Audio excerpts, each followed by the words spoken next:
I think it's the mystery of mysteries, the king of mysteries, a fabulous treasure seemingly within reach if anyone can figure out how to get it. Oak Island's mysteries just got even deeper with a jaw-dropping discovery on Lot 24. Known for its countless twists and treasure-hunting drama, this latest find could be the breakthrough everyone's been waiting for. So, what exactly was uncovered on Lot 24? Could it finally connect the dots to the legendary treasure? Nestled off the southern coast of Nova Scotia lies Oak Island, a mysterious patch of land that has fueled treasure-hunting dreams for centuries. It's the kind of place where you feel like secrets have been buried deep, both literally and figuratively. Among its hidden corners is a quiet 4-acre property known as Lot 25.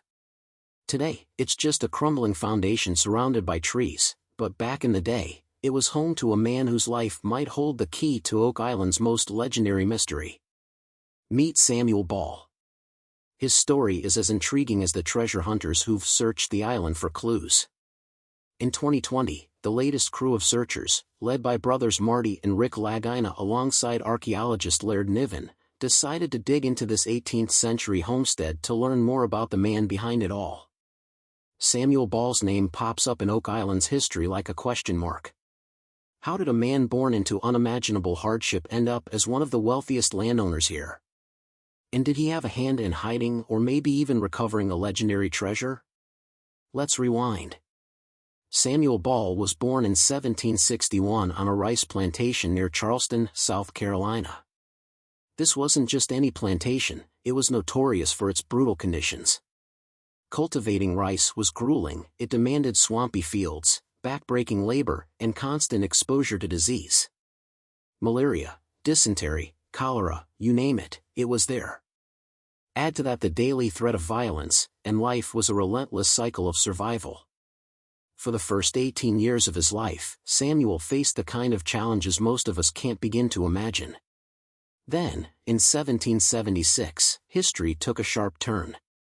The American Revolution was in full swing, and the British Army, desperate to undermine the rebels, made an unexpected move.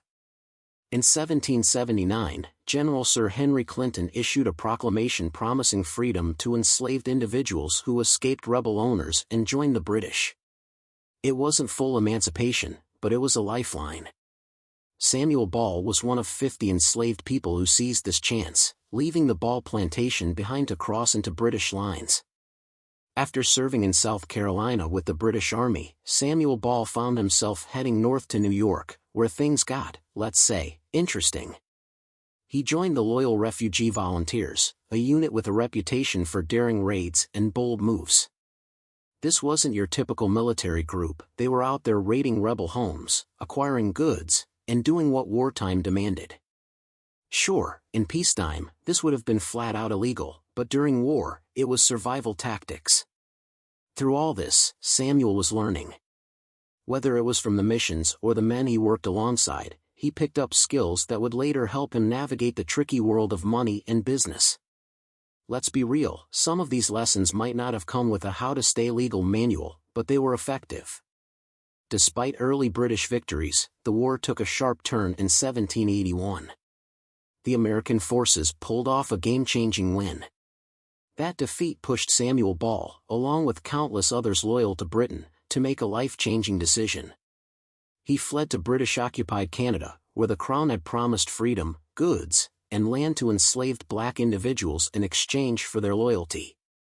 The result? A wave of migration. Nearly 5,000 black loyalists arrived in Nova Scotia, forming 52 historic black communities.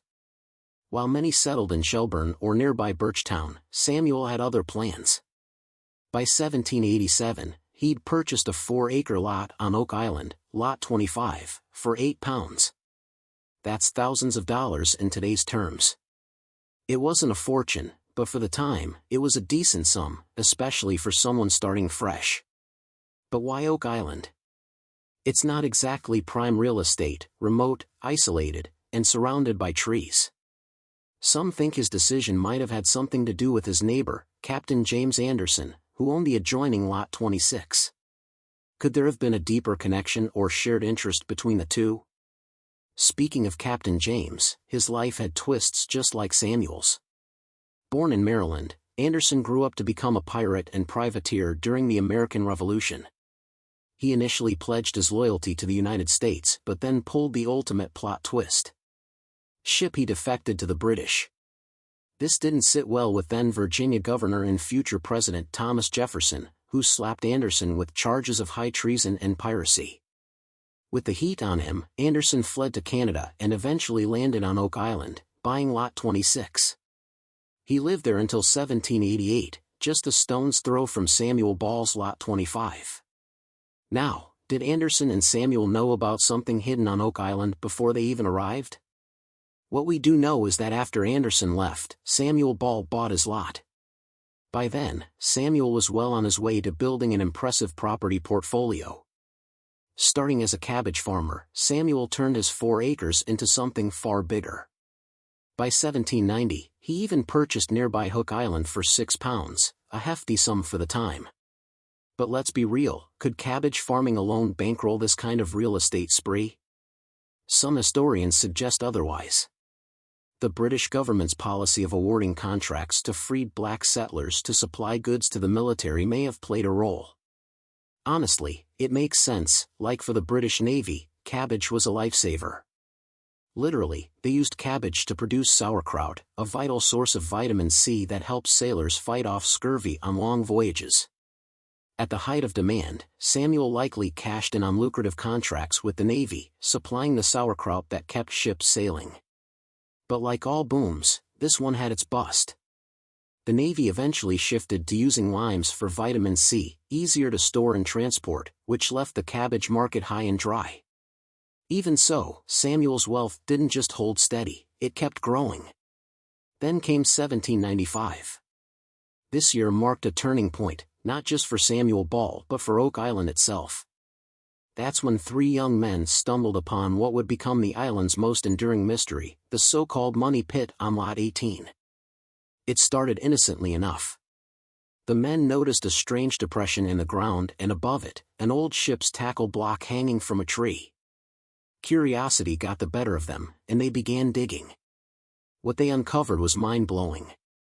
30 feet down, they hit a wooden platform made of oak beams, and it didn't stop there. Every 10 feet below that, the pattern repeated. This wasn't random, it was deliberate, a man-made construction with purpose. Over the next 2 centuries, treasure hunters dug deeper, reaching depths of over 150 feet in search of whatever lay beneath. But in 1795, the original dig only went 30 feet. After the money pit's discovery, Samuel Ball didn't just sit back and grow cabbages. He started snapping up land, lots of it. By the time he was done, Samuel owned not just Lot 25 but also Lots 8, 24, 31, 32, 36, and 7 on Oak Island. Oh, and let's not forget about the 100 additional acres he picked up on the mainland. That's a serious real estate portfolio. But if the cabbage boom had fizzled out, where was he getting the money? What connection did Samuel have to the money pit's discovery? This wasn't normal behavior for a simple farmer. Did he find something valuable in those early digs? Some part of the treasure? The secrets of Lot 24? In 2016, metal detection expert Gary Drayton and Oak Island historian Charles Barkhouse decided to dig into Lot 24 in search of clues that might unlock the Oak Island treasure mystery. What they found was truly unexpected. They found coins. As they scanned the property, pieces of history began to surface, hinting at something much bigger. Evidence suggested that British military encampments were established on the island during the 18th century, years before Samuel Ball's arrival. The discovery aligns with a long-standing theory by treasure hunter Fred Nolan, who believed Oak Island wasn't just about the money pit, it was part of a British military operation. Fred Nolan's theories gained traction after he purchased 7 lots on Oak Island in 1963. A professional land surveyor, Nolan became fascinated with man-made stone markers scattered across the island. According to Nolan, these markers suggested not only the creation of the money pit but also the burial of smaller treasure caches all over Oak Island. Where would such treasure have come from? Nolan had an idea, and it involved one of the largest treasure hoards in history. Let's rewind to the 7 Years' War, a global conflict fought between 1756 and 1763. Mind you, it wasn't just any European squabble, it spread across continents, from West Africa to India and the Caribbean. By 1761, Spain's King Charles III had allied with France, prompting Britain to declare war on Spain. What followed was the British capture of Havana in 1762, one of the war's most infamous battles. Havana was more than just a strategic city, it was a treasure trove. Huge amounts of gold and silver were stored there, and when the British seized the colony they took an enormous haul.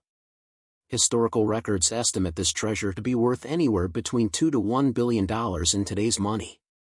Yet there's a mystery: while some of the treasure, around $800 million worth, was accounted for in Britain, billions remain unaccounted for. So where did it go?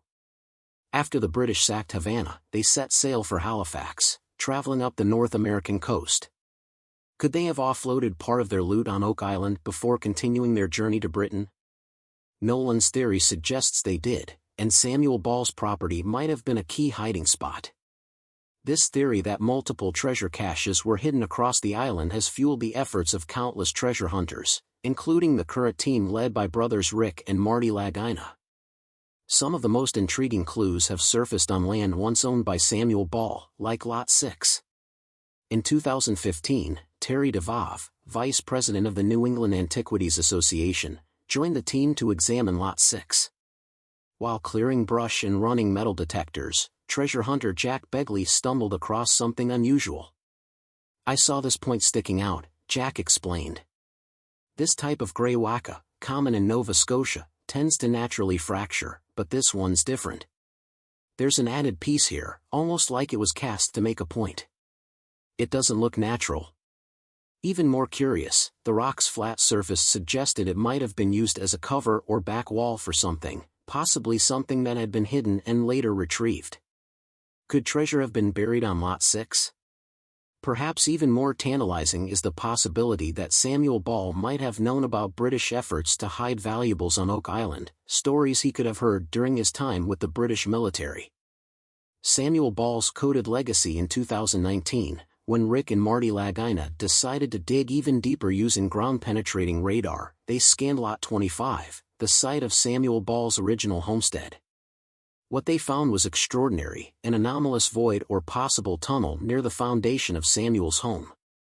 The discovery prompted archaeologist Laird Nean to secure a permit for further investigation.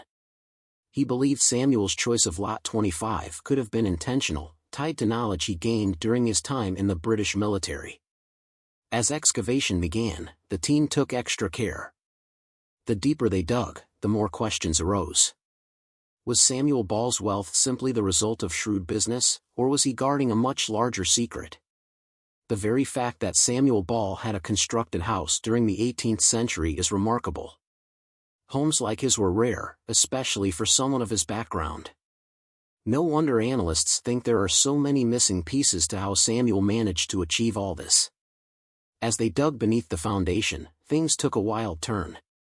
Soon enough, they'd hit the anomaly spotted in the ground-penetrating radar scan, a hidden tunnel beneath Samuel's home.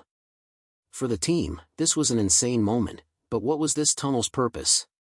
During the excavation, the team uncovered a stone box drain running from the southeast corner of the cellar, about 4 feet deep, leading to a low area. And the big question: why was it there?